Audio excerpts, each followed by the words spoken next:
नमस्कार साथियों, परीक्षान परिवार में आप सभी का स्वागत है। जैसा कि साथियों हम लोग क्या कर रहे हैं, केवीएस का जो हमारा परीक्षा की डेट आ गई है, परीक्षा हमारी क्या है नजदीक है, पास आ गई परीक्षा की डेट। तो साथियों हम लोग क्या कर रहे हैं, केवीएस का जो प्रीवियस ईयर का आया हुआ प्रश्न है हम उसको देख रहे हैं, कैसे कैसे हमारे परीक्षा में प्रश्न आए हुए हैं। साथियों क्या होता है, एक जो चीजें पूछी गई हैं हम लोग क्या करेंगे उसको एक नजर एक बार उसको देखेंगे, क्योंकि आपके प्रश्न जो रहेंगे शिक्षण के जो प्रश्न मिलेंगे आपको सीडीपी में वो क्या रहेंगे, हूबहू उसी तरीके से प्रश्न आपको मिलेंगे। ठीक है साथियों, तो हम लोग क्या करेंगे आज, चलिए हम लोग देखते हैं कैसे कैसे हम लोगों ने प्रश्न लिया है, कैसे कैसे आपकी परीक्षा में प्रश्न आए हुए हैं, हम उसको देखेंगे और पूरे एनालिसिस करेंगे कैसे कैसे क्या चीजें पूछी जाती हैं। तो उससे पहले हम लोग अपना मोटिवेशनल थॉट देख लेते हैं। क्या है हमारा, सफल होने के 3 नियम है साथियों। सफल होने के 3 नियम है आपका, खुद से वादा, मेहनत ज्यादा, खुद से वादा मेहनत ज्यादा, और क्या होता है साथियों, मजबूत इरादा। खुद से वादा, मेहनत ज्यादा और मजबूत इरादा, ये क्या होते हैं, सफल होने के 3 नियम होते हैं। एकदम इस चीज को क्या कर लीजिए, मुट्ठी में कैद कर लीजिए साथियों। और चलिए इसी क्रम में हम लोग देखते हैं कैसे कैसे हमारे प्रश्न आए हुए हैं, हम उसको देखते हुए आगे बढ़ेंगे। फिर देखेंगे हमारे प्रश्न जो बने हुए हैं उस तरीके देखेंगे, आगे हम प्रैक्टिस सेट में देखेंगे कैसे कैसे प्रश्न हम लेके आएंगे, उसको देखते हैं। तो सर्वप्रथम देखते हैं हमारा पहला प्रश्न जो दिया गया हम उसको देखते हैं। क्या दिया साथियों, पहला प्रश्न हमारा क्या दिया है उसको देख लें। दिया साथियों, शिक्षक शिक्षण अधिगम, शिक्षक शिक्षण अधिगम सामग्री का प्रयोग किसके लिए करते हैं। शिक्षक शिक्षण अधिगम सामग्री का प्रयोग किसके लिए करते हैं। क्या दिया है, ये दिया है विद्यार्थियों को प्रेरित करने के लिए, बी दिया है अधिगम को अर्थपूर्ण बनाने के लिए, सी दिया है शिक्षण विधि के अनुसार शिक्षण विधि का अनुसरण करने के लिए, डी दिया है विद्यार्थियों की प्रगति के मूल्यांकन के लिए। तो शिक्षक शिक्षण अधिगम सामग्री का प्रयोग क्यों करता है साथियों, तो विद्यार्थियों को प्रेरित करने के लिए, कि अधिगम को अर्थपूर्ण बनाने के लिए, कि शिक्षण विधि का अनुसरण करने के लिए, कि विद्यार्थी की प्रगति के मूल्यांकन के लिए। बातें सब सही है। एक बच्चे के बारे में शिक्षक का जो बता रहा है उसके बारे में बात तो सभी कही एक बच्चे के बारे में, लेकिन शिक्षण अधिगम सामग्री के बारे में बात किया है। तो वहां क्या होगा है, शिक्षण अधिगम क्या करते हैं, हम अधिगम को क्या करते हैं, रुचिपूर्ण अर्थपूर्ण बनाने के लिए क्या करते हैं, शिक्षण अधिगम सामग्री टीएलएम का क्या करते हैं, प्रयोग हम करते हैं। तो ऐसे में हमारा जो बी ऑप्शन होगा वही क्या होगा, यहाँ पर सही होगा। अगला प्रश्न देखते हैं हमारा क्या दिया है, दूसरा प्रश्न। लर्निंग विदाउट बर्डन के नाम से प्रकाशित एक समिति प्रतिवेदन के लेखक थे। लर्निंग विदाउट बर्डन के नाम से प्रकाशित एक समिति प्रतिवेदन के लेखक कौन थे आपके। दिया है यशपाल, सी दिया है श्री प्रकाश, बी दिया है श्री प्रकाश, सी दिया ताराचंद और डी दिया है मेलकम आदिशेष्या। तो साथियों जो लर्निंग विदाउट बर्डन आई थी, इसके बिना बोझ के शिक्षा जो आई थी साथियों, इसमें बच्चों को क्या करना था, जो प्राथमिक के बच्चे होते हैं उनके बस्ते का बोझ का भार को कम करने के लिए क्या होती है, एक समिति आती है। किसके द्वारा आती है, तो साथियों ये आते हैं यशपाल समिति। कब आती है, 1992-93 में। कब आती है यशपाल समिति, 1992 और 93 में। कौन सी समिति हमारी आती है, यशपाल समिति आती है साथियों। इसमें इन्होंने क्या कहा, इन्होंने बच्चों के जो प्राइमरी के बच्चे होते हैं, हमारे प्राथमिक के बच्चे होते हैं, उनके बस्ते के बोझ को कम करने के, भार को कम करने के लिए इन्होंने एक समिति बनाई जिसका नाम क्या था, लर्निंग विदाउट बर्डन के नाम से एक समिति, यशपाल समिति। आती कब है ये आपकी, 1992-93। तो हमारा ऑप्शन कौन सा सही होगा, हमारा ऑप्शन ए जो दिया यही क्या होगा, सही होगा। अगला प्रश्न देखते हैं। कौन सा शिक्षा दर्शन प्रतिवर्तित अनुशासन की भर्त्सना करता है और बच्चों की रुचि पर आधारित सामाजिक अनुशासन की हिमायत करता है। तो कौन सी शिक्षा दर्शन परिवर्तित अनुशासन की क्या करता है, भर्त्सना करता है और बच्चों की रुचि पर आधारित सामाजिक अनुशासन का पालन करता है। तो हमारी कौन सी शिक्षा दर्शन जुड़ा है, क्या प्रकृतिवाद जुड़ा है, क्या आदर्शवाद जुड़ा है, क्या प्रयोजनवाद जुड़ा है, क्या यथार्थवाद जुड़ा है। तो साथियों इस चीज से हमारा कौन जुड़ा है साथियों, ये हमारा प्रकृतिवाद जुड़ा है। इसमें क्या होता है, बच्चे को प्रकृति में एकदम खुले अवसर में सीखने के लिए क्या किया जाता है, उसको तैयार किया जाता है। बच्चा क्या करता है, अपनी प्रकृति से कोई भी चीज क्या करता है, आसानी से अपनी प्रकृति में अपने अवसर को प्राप्त करके कोई भी चीज खोज परख अधिगम द्वारा उसको क्या करता है, अपने खुद के क्रियाकलाप करके वो प्रकृति में एकदम स्वच्छ रूप से कोई भी चीजें सीखता है। तो हमारा ए ऑप्शन जो होगा यही क्या होगा, इसमें सही होगा। अगला प्रश्न देखते हैं।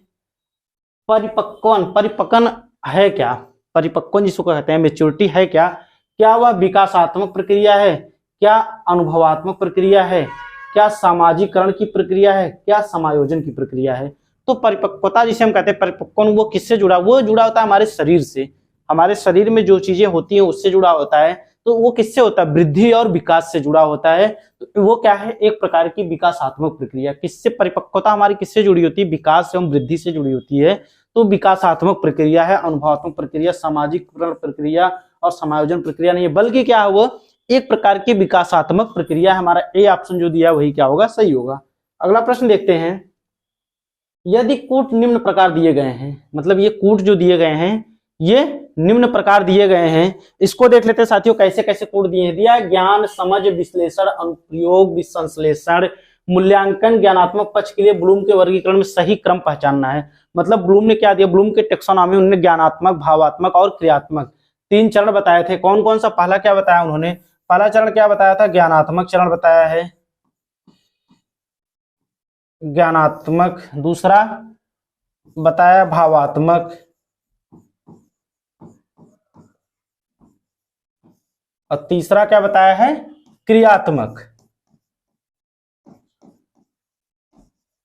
ये ब्लूम की टेक्सोनॉमी जो आई थी उसमें इन्होंने 3 चरण बताए हैं। क्या बताए हैं, ज्ञानात्मक चरण, भावात्मक चरण और क्रियात्मक चरण। तो इन्होंने जो ये चीजें बताई हैं, ज्ञान, समझ, विश्लेषण, अनुप्रयोग, संश्लेषण, मूल्यांकन, ये सब चीजें किस पद से और किस चरण से जुड़ी हैं, तो ये जुड़ी हैं उनके ज्ञानात्मक पक्ष से। और इसको क्या करना, सही क्रम में हमको दर्शाना, पहले कौन कौन सा आएगा उसको देखेंगे। तो चलिए हम लोग देख लेते हैं। पहले हमारा क्या आएगा, ज्ञान आएगा, लिख लेते हैं ज्ञान। क्या क्या लिख लेते हैं, ज्ञान लिख लेते हैं, क्या उसको लिख लेते हैं, ज्ञान हमारा आएगा पहले। फिर क्या आएगा, समझ आएगी, बोध जिसको हम कहते हैं। फिर क्या आएगा, ज्ञान, बोध, अनुप्रयोग, विश्लेषण, संश्लेषण, मूल्यांकन। फिर क्या आएगा, ज्ञान, समझ के बाद क्या आएगा, अनुप्रयोग।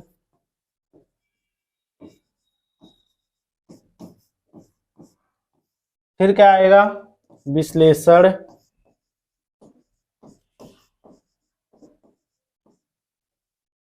विश्लेषण के बाद क्या आएगा, संश्लेषण।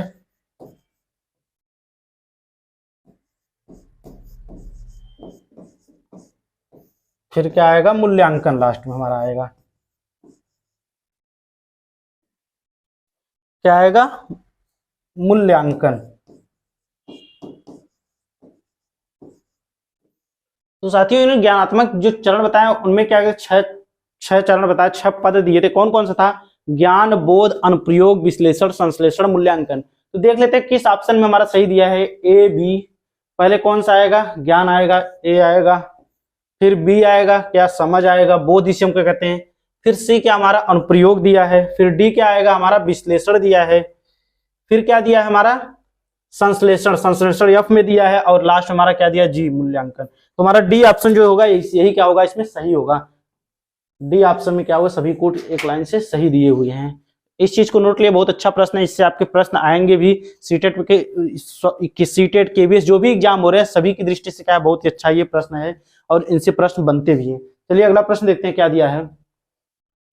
निम्नांकित में से कौन सा बुद्धि का निष्पादन परीक्षण नहीं है, निम्नांकित में से कौन सा बुद्धि का निष्पादन परीक्षण नहीं है। दिया है साथियों, कैटल का संस्कृति निरपेक्ष परीक्षण, बी दिया है कार्नेल कॉक्स का स्केल परीक्षण, सी दिया है भाटिया बैटरी परीक्षण, डी दिया है कोह का ब्लॉक डिजाइन परीक्षण। तो साथियों इसमें क्या होता है, पूछा है बुद्धि का निष्पादन परीक्षण कौन सा नहीं है। तो इसमें क्या होता है, हमारा जो कार्नेल कॉक्स का ये स्केल परीक्षण होता है ये बुद्धि का निष्पादन परीक्षण नहीं होता साथियों। बाकी आपका ये तीनों जो जुड़ा हुआ है ये क्या होता है, बुद्धि के अशाब्दिक जो परीक्षण, अशाब्दिक बुद्धि होती है उससे क्या होते हैं, जुड़े होते हैं। कौन से बुद्धि परीक्षण से, अशाब्दिक बुद्धि परीक्षण से। अशाब्दिक बुद्धि परीक्षण से हमारे ये तीनों जुड़े होते हैं।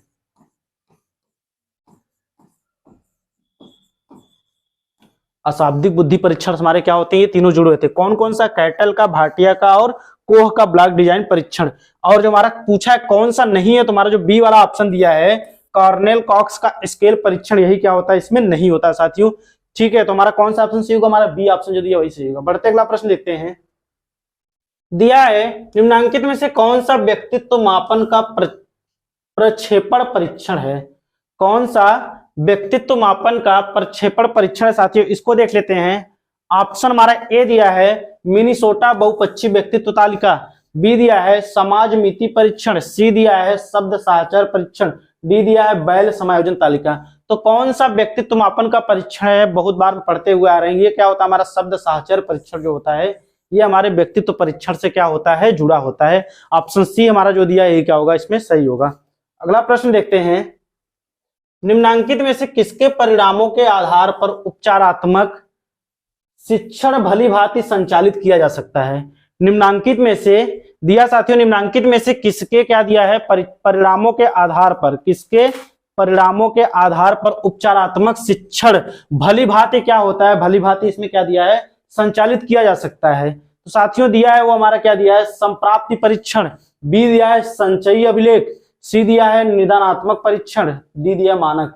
तो किसके परिणामों का आधार, उपचार की बात आती है साथियों, उपचारात्मक शिक्षण तभी होगा, उपचार करने के बाद हम क्या होता है उसमें कौन सी आती है, निदान आता है। तो निदान जो मान निदानात्मक जो परीक्षण होगा वही क्या होगा, इसमें सही होगा साथियों, हमारा सी ऑप्शन दिया है वही क्या होगा, इसमें सही होगा। अगला प्रश्न देखते हैं, प्राथमिक स्तर पर एक बाल केंद्रित पाठ्यक्रम का केंद्र बिंदु नहीं होना चाहिए। प्राथमिक स्तर पर एक बाल केंद्रित पूछा साथियों, बाल केंद्रित पाठ्यक्रम का केंद्र बिंदु क्या नहीं होना चाहिए। ऑप्शन ए दिया है समुदाय जीवन से सुसंगत समायोजन, बी दिया है बालक की व्यक्तित्वता का सुसंगत विकास, सी दिया है बच्चों की स्वाभाविक रुचियां अभिरुचियां और क्षमताएं, डी दिया है बच्चों की आर्थिक लाभ संबंधी योग्यताएं। तो प्राथमिक स्तर पर एक बाल केंद्रित शिक्षा के बारे में क्या कहा गया साथियों, कौन सा बिंदु केंद्र बिंदु नहीं पूछा है, कौन सा केंद्र बिंदु नहीं है। तो समुदाय जीवन सुसंगत समायोजन ये हमारी बाल केंद्रित शिक्षा से जुड़ी होती है। व्यक्ति विभिन्नता, व्यक्ति ये सब चीजें, बच्चों की स्वाभाविक रुचियां अभिरुचियां क्षमताएं, ये सब क्या होती है, एक बाल केंद्रित बच्चे क्या होती है, जुड़ी होती है। बल की क्या नहीं होता, बच्चों की आर्थिक लाभ संबंधी योग्यता से यहाँ कोई लेन देन नहीं साथियों। तो हमारा जो डी ऑप्शन नहीं पूछा है तो यही क्या होगा, यहाँ पर सही होगा। अगला प्रश्न देखते हैं क्या दिया है, निम्नांकित में से कौन सा अधिगम सिद्धांत बच्चों की आदतों में परिवर्तन के लिए सर्वाधिक सामर्थ्य पूर्ण है। कौन सा दिया साथियों, इसमें से कौन सा सर्वाधिक सामर्थ्यपूर्ण, कौन सा अधिगम सिद्धांत, कौन से अधिगम सिद्धांत बच्चों में परिवर्तन के लिए सर्वाधिक सामर्थ्यपूर्ण है साथियों। दिया ऑप्शन ए दिया है अभ्यास एवं त्रुटि, बी दिया है शास्त्रीय क्लासिकल अनुकूलन, सी दिया है क्रिया प्रस्तुत अनुकूलन, डी दिया है पुनर्वलन। तो बच्चों में कौन सा अधिगम सिद्धांत बच्चों परिवर्तन में सर्वाधिक ये साथियों सामर्थ्यपूर्ण होता है, वो हमारा था शास्त्रीय अनुबंधन, जिसे क्लासिकल अनुबंधन सिद्धांत कहते हैं। यही हमारा जो बी ऑप्शन दिया यही क्या होगा, इसमें सही होगा। अगला प्रश्न देखते हैं, विद्यालयों को सामाजिकरण के केंद्र के रूप में मानते हैं, विद्यालयों को सामाजिकरण के केंद्र के रूप में मानते हैं। इसमें क्या होता है, क्योंकि ये बच्चों की सहायता करते हैं, क्योंकि ये बच्चों की सहायता करते हैं। ऑप्शन ए दिया है नागरिकों के रूप में विकसित होने में, बी दिया है मूल्यों और परंपराओं को ग्रहण करने में, सी दिया है समाज में अपनी भूमिका के प्रति सजग होने में, डी दिया है ऐसा ज्ञान प्राप्त करने में जिससे वो समाज को समझ सकते हैं। तो विद्यालयों को सामाजिकरण का केंद्र के रूप में मानती, क्योंकि ये बच्चों की सहायता किसमें करेगा, क्या नागरिकों के रूप में विकसित होने में। तो ये सही है, ये भी सही है, मूल्यों पर ये भी सही है, समाज में अपनी भूमिका के प्रति ये भी सही है। लेकिन सबसे सटीक उत्तर हमारा क्या होगा साथियों, ऐसा ज्ञान प्राप्त करने में जिससे वो क्या करे, हमारे समाज को, हमारी संस्कृति को क्या करे साथियों, समझ सके। तो इसमें हमारा सबसे सटीक उत्तर अगर हम कहें तो हमारा डी ऑप्शन जो दिया है क्या होगा, इसमें सही होगा। बढ़ते अगला प्रश्न देखते हैं, निःशुल्क और अनिवार्य शिक्षा का अधिकार अनुच्छेद 45 से हटाकर अनुच्छेद 21 ए में रखा गया है। अब अनुच्छेद 45 किससे संबंधित है साथियों, देख लेते हैं। ऑप्शन ए दिया 6 वर्ष तक की आयु के बच्चों की शिक्षा और देखभाल, बी दिया है 0 से 14 वर्ष की आयु के बच्चों की शिक्षा और देखभाल, सी हमारा क्या दिया ऑप्शन 14 वर्ष से अधिक आयु के बच्चों की शिक्षा और देखभाल, और डी दिया है 14 वर्ष तक के विद्यालय छोड़ देने वाले बच्चों की शिक्षा और देखभाल। तो साथियों ये हमारा कब आता है, 86वां संविधान संशोधन 2002, जो हमारा 45 अनुच्छेद जुड़ा है, 46वां संविधान संशोधन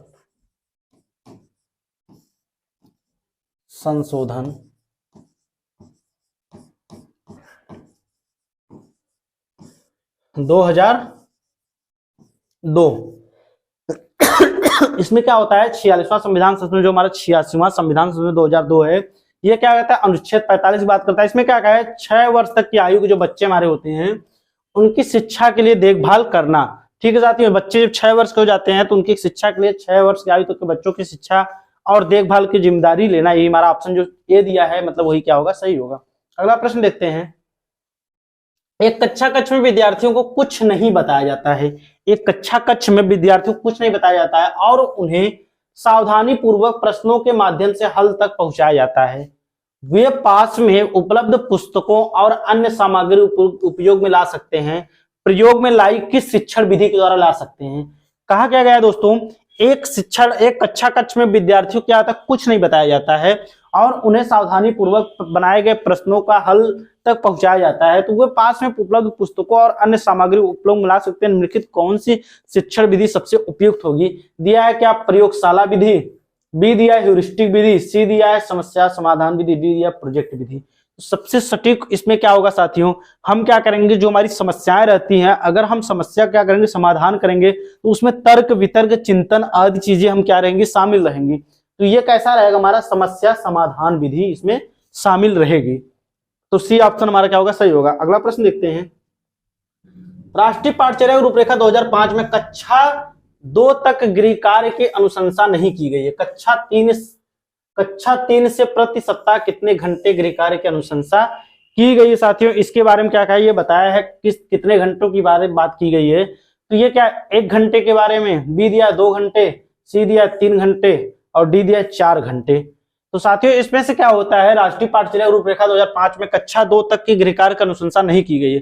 कक्षा 3 से प्रति सप्ताह कितने घंटे के गृह कार्य की अनुशंसा की गई साथियों। क्या 1 घंटे, 3 घंटे, 4 घंटे कि 2 घंटे। तो आपका 1 घंटे होगा नहीं साथियों, फिर क्या होगा, क्या 3 घंटे होगा, क्या 4 घंटे होगा कि 2 घंटे होगा। तो इसमें आपका सबसे सटीक उत्तर क्या होगा साथियों, उसको देख लेते हैं। तो इसमें जो हमारा सबसे सटीक उत्तर जो होगा वो क्या होगा, 2 घंटे होगा कि 3 घंटे होगा। तो साथियों इसमें क्या हमारा 2 घंटे जो बताया यही क्या होगा सही होगा। और सबसे सटीक बात जो 5 से 6 जो हमारी बताई गई है, कक्षा जो 3 से ऊपर रहेंगी उसके लिए कितना बताया गया है, 5 से 6 घंटे। 5 से 6 घंटे। तो हमारा ऑप्शन बी जो दिया वही क्या होगा सही होगा। अगला प्रश्न देखते हैं कौन सा सही है। दिया साथियों वस्तुनिष्ठ परीक्षण उपयुक्त नहीं है। वस्तुनिष्ठ परीक्षण उपयुक्त नहीं है किसके लिए, विचारों के विकास और संगठन में, बी दिया है लागत कम करने में, सी दिया साथियों निर्माण की सुगमता हेतु और डी दिया है अनुमान तत्वों से बचाव में। तो वस्तुनिष्ठ परीक्षण उपयुक्त किसके लिए नहीं होता साथियों, हम देखते हैं विचारों के विकास और संगठन में, कि लागत कम करने में, कि निर्माण की सुगमता हेतु, की अनुमान। ये सब बातें सही है साथियों, ये सब बातें सब सही है, बल्कि क्या होता है इसमें लागत कम करने में ये सब चीजें नहीं बताई जाती वस्तुनिष्ठ शिक्षण में। यही क्या होगा नहीं पूछा, तुम्हारा ये ऑप्शन क्या होगा सही होगा और वहां पे गलत था। चलिए अगला प्रश्न देखते हैं। पड़ोसी विद्यालय के विचार की वकालत की थी। पड़ोसी विद्यालय के विचार की वकालत किसने की थी। ऑप्शन ए दिया है विश्वविद्यालय शिक्षा आयोग 1948-1949, जिसे हम क्या कहते हैं राधा कृष्णन आयोग के नाम से भी जानते हैं। बी दिया है माध्यमिक शिक्षा आयोग 1952-53, जिसे हम क्या जानते हैं मुदालियर आयोग के नाम से जानते हैं। सी दिया है भारतीय शिक्षा आयोग 1964-67, जिसे हम क्या कोठारी आयोग के नाम से जानते हैं। डी दिया है राष्ट्रीय शिक्षा नीति 1986 ने। तो पड़ोसी विद्यालय के विचार की वकालत किसने की थी, ये क्या होती है, ये किससे जुड़ी होती है, हमारे जो भारतीय शिक्षा आयोग अर्थात कहें तो दौलत सिंह कोठारी आयोग से क्या जुड़ी होती है। और इसने 10+2+3 की क्या होती है जो संरचनाएं इन्होंने बताई थी, ये क्या इन्होंने ये संरचना 10+2+3 की लागू करते कौन, हमारे भारतीय शिक्षा आयोग, अर्थात इसको हम क्या जानते हैं कोठारी आयोग के नाम से भी जानते हैं। दौलत सिंह कोठारी आयोग हम लोग कहते हैं।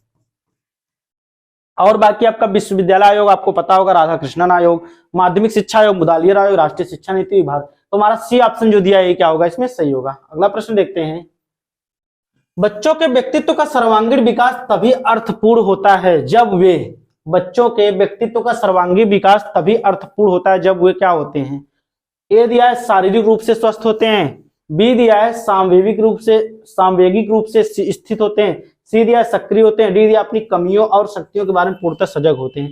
तो बच्चों के व्यक्तित्व का अगर विकास के बारे में अगर कहा जाए साथियों, सभी बातें क्या हो सकते हैं, लेकिन सभी बातें किस बातों में समाहित होंगी चलिए देखते हैं। उसमें क्या होगा हमारा सांवेगिक विकास होगा। जब बच्चा सांवेगिक रूप से अगर स्थित होगा, तैयार रहेगा, तो शारीरिक रूप से वह सक्रिय भी होगा और अपनी कमियों शक्तियों के बारे में सभी चीजें उसमें शारीरिक मानसिक सभी चीजें उसमें क्या होंगी समाहित हो जाएंगी। तो बच्चे इसमें हमारा ऑप्शन कौन सही होगा, सांवेगिक रूप से स्थित होता है बच्चा, इसमें क्या होता है बी ऑप्शन जो दिया सांवेगिक रूप से तैयार होता है, हमारा यही ऑप्शन सही होगा। अगला प्रश्न देखते हैं, विद्यालय में बच्चों को शारीरिक दंड और मानसिक उत्पीड़न अब, विद्यालय में बच्चों को क्या हो, शारीरिक दंड और मानसिक क्या बातें कही गई, मानसिक उत्पीड़न अब क्या है, आंशिक रूप से प्रतिबंधित है, पूर्णतः प्रतिबंधित है, अत्यंत विशेष परिस्थिति में ही दिया जाता है। डी दिया है गैर सहायता प्राप्त पूर्णतः निजी विद्यालयों में दिया जाता है। इसमें कौन सा ऑप्शन हमारा सही होगा साथियों, हम क्या करेंगे उसको देख लेंगे एक बार, कौन सा हमारा ऑप्शन सही होता है।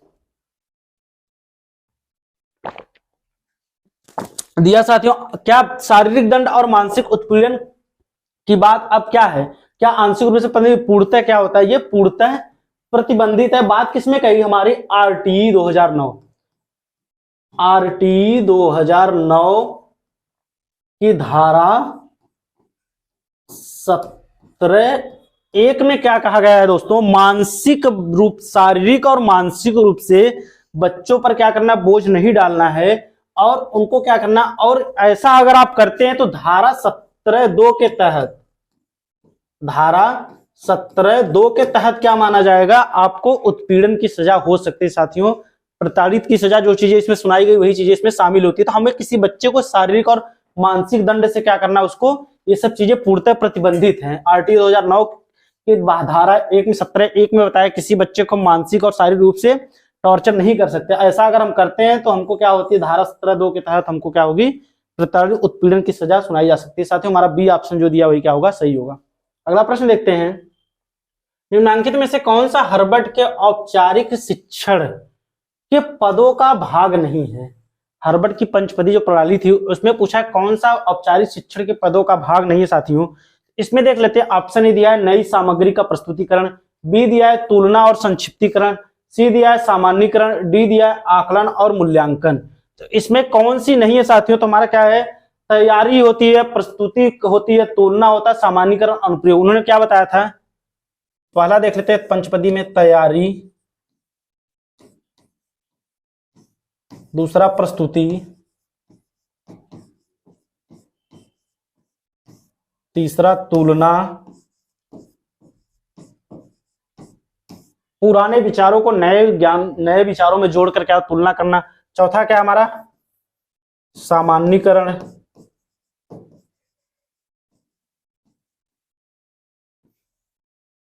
और पांचवा क्या बताया उन्होंने, तैयारी, प्रस्तुति, तुलना, सामान्यीकरण, और पांचवा उन्होंने क्या बताया, अनुप्रयोग बताया है।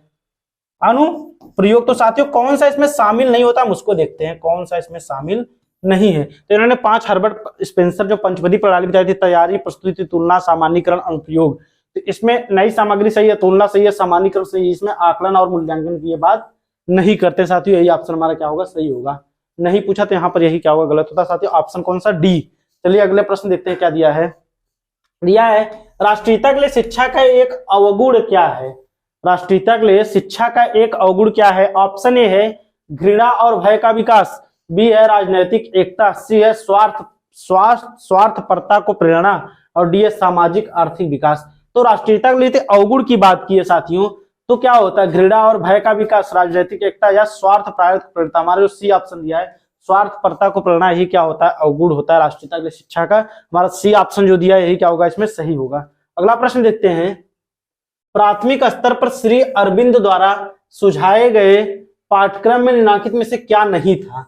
श्री अरविंद एक क्या है, इन्होंने क्या बताया साथियों, सुझाए गए इनमें से कौन सा एक क्या है, नहीं है साथियों। इसके बारे में हम देखते हैं, प्राथमिक स्तर पर श्री अरविंद द्वारा सुझाए गए पाठ्यक्रम में निम्नलिखित क्या नहीं था, इसके बारे में क्या, मात्र भाषा और फ्रेंच, बी दिया है शरीर विज्ञान और स्वास्थ्य शिक्षा, सी दिया है सामान्य विज्ञान और सामाजिक अध्ययन, डी दिया है कला और चित्र। तो प्राथमिक स्तर पर अरविंद द्वारा सुझाए गए निम्नलिखित को क्या नहीं था, तो इसमें से साथियों मातृभाषा और फ्रेंच था साथियों, सामान्य विज्ञान और सामाजिक अध्ययन ये भी था, कला और चित्रकला, बल्कि क्या शरीर विज्ञान और स्वास्थ्य विज्ञान के बारे में इन्होंने ये बातें नहीं कही गई साथियों। हमारा जो बी ऑप्शन होगा ये क्या होगा, इसमें सही होगा। अगला प्रश्न देखते हैं, दिया है एक अच्छे पर्यवेक्षण के प्रभाव से किसमें वृद्धि होती है। एक अच्छे पर्यवेक्षण के प्रभाव से किसमें वृद्धि होती है साथियों। ऑप्शन ए दिया है हमारा क्या, शिक्षकों में समय की अनुपालना, शिक्षकों में समय की अनुपालना, बी दिया है सामुदायिक संतोष, सी दिया है शिक्षार्थियों की प्रगति, और डी दिया है पाठ्य सहगामी क्रियाओं में भागीदारी। तो कहा है क्या वृद्धि होती है, क्या शिक्षकों में समय की अनुपालन की, सामुदायिक संतोष की शिक्षार्थियों की प्रगति की, पाठ सहगामी क्रियाओं में भागीदारी। तो सबसे सटीक अगर पर्यवेक्षण की बात करें तो हमारा सब इसमें क्या होता है, विद्यार्थियों की प्रगति में क्या होती है साथियों, वृद्धि होती है, बच्चों की प्रगति में इसमें वृद्धि होती है। हमारा सी ऑप्शन जो दिया है क्या होगा, सही होगा। अगला प्रश्न देखते हैं, घर विद्यालय संबंधों का मुख्य लक्षण क्या होना चाहिए। घर विद्यालय संबंधों का मुख्य लक्ष्य है, ए दिया है शिक्षकों और अभिभावकों के मध्य बच्चों के बारे में अच्छी समझ विकसित करना, बी दिया है गृह कार्य संबंधी मुद्दों को सुलझाना। बात किसके परिप्रेक्ष्य में कर रहा है, घर विद्यालय, घर का और विद्यालय का। सी दिया है पाठ सहगामी क्रम अभिभावकों को सहयोग प्राप्त करना, डी दिया है विद्यालय को मामलों में अभिभावकों की भूमिका को पहचानना।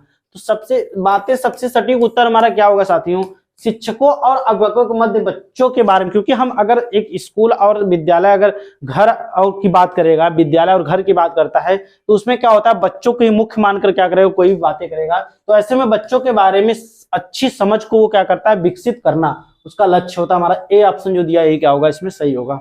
अगला प्रश्न देखते हैं, प्राथमिक स्तर पर वीडियो अनुरूपण और प्रदर्शन की अपेक्षा किसे तरजीह दी जानी चाहिए। प्राथमिक स्तर पर वीडियो अनुरूपण और प्रदर्शन की अपेक्षा किसे तरजीह दी जानी चाहिए, क्या पठन को, क्या लेखन को, क्या हस्त अनुभव को, क्या मानसिक कार्य को। तो किसे तरजीह दी जानी चाहिए, तो हमारा जो पठन कार्य होता है साथियों इसी को हम क्या कहते हैं, तरजीह। हमारा ए ऑप्शन जो दिया है क्या होगा, सही होगा। अगला प्रश्न देखते हैं, एक अच्छा मुख्याध्यापक प्राथमिक रूप में होना चाहिए। एक अच्छा मुख्याध्यापक प्राथमिक रूप में होना चाहिए कैसा, क्या हुआ, एक अच्छा शिक्षक होना चाहिए, एक अच्छा प्रशासक होना चाहिए, एक अच्छा खिलाड़ी होना चाहिए, कि एक अच्छा मानव जो बच्चों की आवश्यकताओं के प्रति संवेदनशील हो। साथियों इसमें क्या होता है, एक अच्छा मुख्याध्यापक प्राथमिक रूप में क्या होना चाहिए उसको देख लेते हैं। क्या अच्छा शिक्षक होना चाहिए, अच्छा प्रशासक, अच्छा खिलाड़ी की बातें नहीं, बल्कि क्या एक अच्छा मानव होना चाहिए जो बच्चों की आवश्यकताओं के प्रति क्या करता हो, बच्चों की आवश्यकताओं के प्रति क्या हुआ, संवेदनशील हो। हमारा डी ऑप्शन जो होगा यही क्या होगा, इसमें साथियों सही होगा। कौन सा, डी, एक अच्छा मानव जो बच्चों की आवश्यकताओं के प्रति क्या होता है साथियों, संवेदनशील होता है। अगला प्रश्न देखते हैं, प्राथमिक स्तर पर यौन शिक्षा किस रूप में प्रस्तावित की जा सकती है। प्राथमिक स्तर पर यौन शिक्षा किस रूप में प्रस्तावित की जा सकती है। ऑप्शन ए दिया है एक पृथक विषय के रूप में, बी दिया है स्वास्थ्य रक्षा विज्ञान के बारे में ज्ञान देकर, सी दिया है शारीरिक शिक्षा के स्वास्थ्य साथ समन्वित करके, डी दिया है प्रकृति अध्ययन पाठ। प्रकृति की बात ही नहीं, स्वास्थ्य रक्षा की बात नहीं, एक पृथक नहीं करना बल्कि क्या करना है, शारीरिक शिक्षा के साथ समन्वित करके यौन शिक्षा के बारे में, शिक्षा को किस प्रकार से विकसित की जा सकती है साथियों, शारीरिक शिक्षा के साथ समन्वित करके। ऑप्शन सी हमारा सही होगा। अगला प्रश्न देखते हैं, निम्नलिखित में से क्या परामर्श की विशिष्टता नहीं है। क्या परामर्श की विशिष्टता नहीं है साथियों। ऑप्शन ए दिया है वातावरण निर्माण, बी दिया है स्वतंत्र अभिव्यक्ति के अवसर, सी दिया है परामर्शदाता का अविष्टान, डी दिया है व्यक्तिगत साक्षात्कार। इसमें से क्या परामर्श की विशेषता नहीं, तो वातावरण का निर्माण करना है परामर्श की विशेषता होती है, अव्यक्त के स्वतंत्र अभिव्यक्ति के अवसर प्रदान करना ये भी होती है, परामर्शदाता का अविष्टान करना ये भी होता है, बल्कि व्यक्तिगत साक्षात्कार जो हमारा दिया है यही नहीं होता साथियों। हमारा डी ऑप्शन जो दिया है क्या होगा, सही होगा। अगला प्रश्न देखते हैं, शिक्षक का प्रथम दायित्व किसके प्रति होता है। शिक्षक का प्रथम दायित्व किसके प्रति होता है। ऑप्शन ए दिया है उसके द्वारा पढ़ाए जाने वाले विषय पर, बी दिया है विद्यार्थी पर, सी दिया है विद्यालय प्रशासन, डी दिया है समुदाय पर। तो शिक्षक का प्रथम दायित्व क्या होता है, अपने बच्चों पर होता है साथियों। वो क्या होता है, अपने बच्चों, अपने विद्यार्थियों पर होता है। हमारा जो बी ऑप्शन होगा यही क्या होगा, इसमें सटीक उत्तर हमारा बी होगा। अगला प्रश्न देखते हैं, आपकी कक्षा में एक विद्यार्थी प्रायः सहपाठियों में व्यवधान उत्पन्न करता है, आप क्या करेंगे। आपकी कक्षा में एक विद्यार्थी प्रायः सहपाठियों में व्यवधान उत्पन्न करता है, आप ऐसे में क्या करेंगे।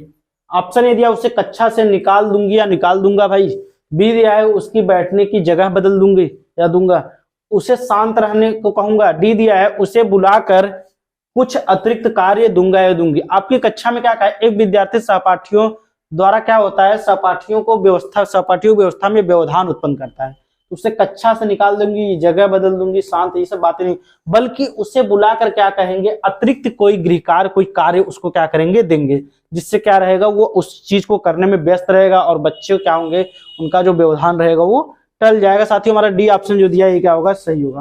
अगला प्रश्न देखते हैं, सतत और व्यापक मूल्यांकन के अंतर्गत मूल्यांकित किए जाने वाले सामाजिक व्यक्तिगत गुणों में निम्नांकित में से क्या नहीं आता है। निम्नांकित में से क्या नहीं आता साथियों, क्या स्वच्छता की बात करता है, क्या चित्रकला की बात करता है, क्या सहयोग की, क्या अनुशासन की। तो सहयोग भी आता है, अनुशासन भी आता है, स्वच्छता भी आता है, बल्कि यहाँ पर क्या होता है साथियों, चित्रकला की कोई बात यह नहीं करता। हमारा जो बी ऑप्शन होगा चित्रकला, यही क्या होगा इसमें सही होगा। अगला प्रश्न देखते हैं क्या दिया है, निरपेक्ष श्रेणीक्रम में बच्चों को निष्पत्ति के आकलन का संदर्भ बिंदु होता है, क्या होता है साथियों, इसको देख लेते हैं। ऑप्शन ए दिया है पूर्व निर्धारित मानक, बी दिया है सामान्य संभावना वक्र के आधार पर निर्धारित मानक, सी दिया है अंकों के आधार पर ऊपर से नीचे तक बराबर प्रतिभाशाली श्रेणी में बांट कर निर्धारित मानक, डी दिया है विभिन्न ग्रेडिंग समूहों के लिए स्वेच्छा से चुने गए प्रतिशत श्रेणी के आधार पर निर्धारित मानक। तो निरपेक्ष श्रेणीक्रम बच्चों की अब क्या होता है, इसमें श्रेणियां बांटी गई हैं साथियों, ग्रेड बांटे गए हैं, उसमें श्रेणी 4 श्रेणियां बांटी जाती हैं। तो उसमें क्या होता है, पूर्व निर्धारित मानक हमारा यही क्या होता है उसमें शामिल होता है। अगला प्रश्न देखते हैं, विद्यालय शिक्षा में अत्यंत प्रारंभ से बहुभाषिक उपागम का प्रयोग किया जाता है, मुख्यतः किस दुष्प्रभाव का प्रतिकरण करने में सहायक होता है। दिया है कमजोर संप्रेषण कौशल, बी दिया है विद्यालय छोड़ना, सी दिया है अधिगम अशक्तता और डी दिया है अपनी स्वयं की भाषा की क्षति। साथियों इसमें क्या क्या है, स्वयं की भाषा की क्षति। देख लेते हैं साथियों कौन सा ऑप्शन हमारा सही होगा। विद्यालय शिक्षा में अत्यंत प्रारंभ से बहुभाषी उपागम का प्रयोग करने की बात करता है, तो मुख्यतः किस दुष्प्रभाव का, किस दुष्प्रभाव करने के साथ है, क्या कमजोर संप्रेषण इस चीज को दिखा सकता है, क्या विद्यालय छोड़ना, क्या अधिगम अशक्तता, अपनी स्वयं की भाषा की क्षति। तो इसमें क्या होता है अपनी स्वयं की भाषा की क्षति, हमारा जो डी ऑप्शन दिया है क्या होगा इसमें सही होगा। अगला प्रश्न देख लेते हैं, एक कक्षा 1 से 5 तक के विद्यालय में कुल 62 विद्यार्थी हैं, शिक्षा का अधिकार अधिनियम 2009 के अनुसार वहां कितने शिक्षक उपलब्ध कराने होंगे। कुल कितने विद्यार्थी साथियों, इसमें क्या होता है अनुपात जो होता है साथियों प्राथमिक के लिए कितना होता है, 1:30 का होता है,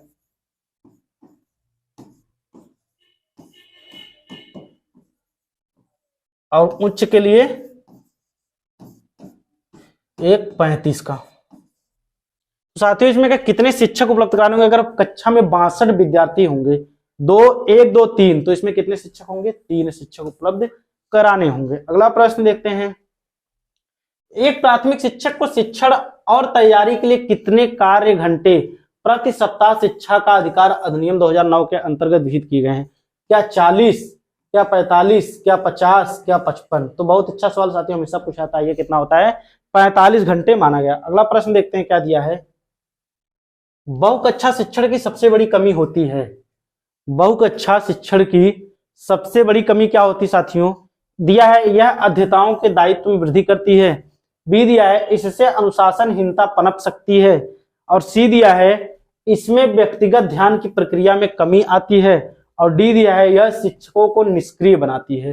तो बहुकक्षा शिक्षण की सबसे बड़ी कमी क्या होती है, इसमें व्यक्तिगत ध्यान मतलब प्रक्रिया में, इसमें व्यक्तिगत ध्यान देने की प्रक्रिया में क्या होती है, कमी आती है। हमारा जो सी ऑप्शन होगा ये क्या होगा इसमें सही होगा। अगला प्रश्न देखते हैं, गांधी जी की बेसिक शिक्षा में विद्यालयी प्रवेश पर, बेसिक शिक्षा में विद्यालयी प्रवेश पर सर्वाधिक प्रभाव किसका था, विद्यालय प्रवेश पर सर्वाधिक प्रभाव किसका था साथियों, क्या प्रकृतिवाद, क्या आदर्शवाद, क्या प्रयोजनवाद या यथार्थवाद। तो गांधी जी की बेसिक शिक्षा है बुनियादी शिक्षा में सबसे ज्यादा सर्वाधिक प्रभाव किसका था, तो वो हमारे आदर्शवाद का था। हमारा जो बी ऑप्शन दिया है क्या होगा इसमें सही होगा।